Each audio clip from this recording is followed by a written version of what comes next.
రెండేళ్ల పాలనలోనే కాంగ్రెస్ ప్రభుత్వం యావత్ తెలంగాణ వ్యాప్తంగా తీవ్ర వ్యతిరేకతను మూటగట్టుకుందని నిర్మల్ ఎమ్మెల్యే ఏలేటి మహేశ్వర్ రెడ్డి అన్నారు. రేవంత్ సర్కార్ పాల్పడుతున్న అవినీతి, అధికార దుర్వినియోగంపై ప్రజలు తీవ్ర స్థాయిలో మండిపడుతున్నారని దుయ్యబట్టారు. అందుకు నిలబెత్తు నిదర్శనమే పంచాయతీ ఎన్నికల ఫలితాలని స్పష్టం చేశారు. చిత్తశుద్ది ఉంటే రేవంత్ సర్కార్ వీలైనంత త్వరగా ఎంపీటీసీ, జెడ్పీటీసీ, మున్సిపల్ ఎన్నికలు నిర్వహించాలని సవాల్ విసిరారు ఎమ్మెల్యే ఏలేటి మహేశ్వర్ రెడ్డి.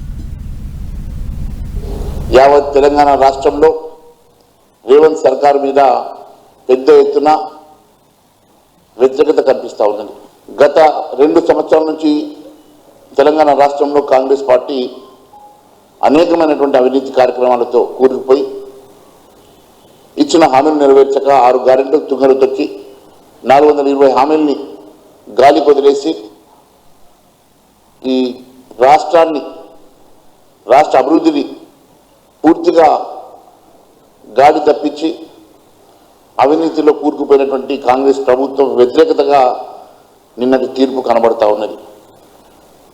మరి సింబలు లేవు కదా అని చెప్పేసి, అధికారం ఉంది కదా అని చెప్పేసి గెలిచిన సర్పంచుల్ని ఖాతాలు వేసుకుని రేవంత్ రెడ్డి గారు నిజంగా మీకు చిత్తశుద్ధి ఉంటే ఇమ్మీడియట్గా ఎంపీటీసీ, జెడ్పీటీసీ ఎన్నికలు నిర్వహించాలా, మున్సిపల్ ఎన్నికలు నిర్వహించాలా.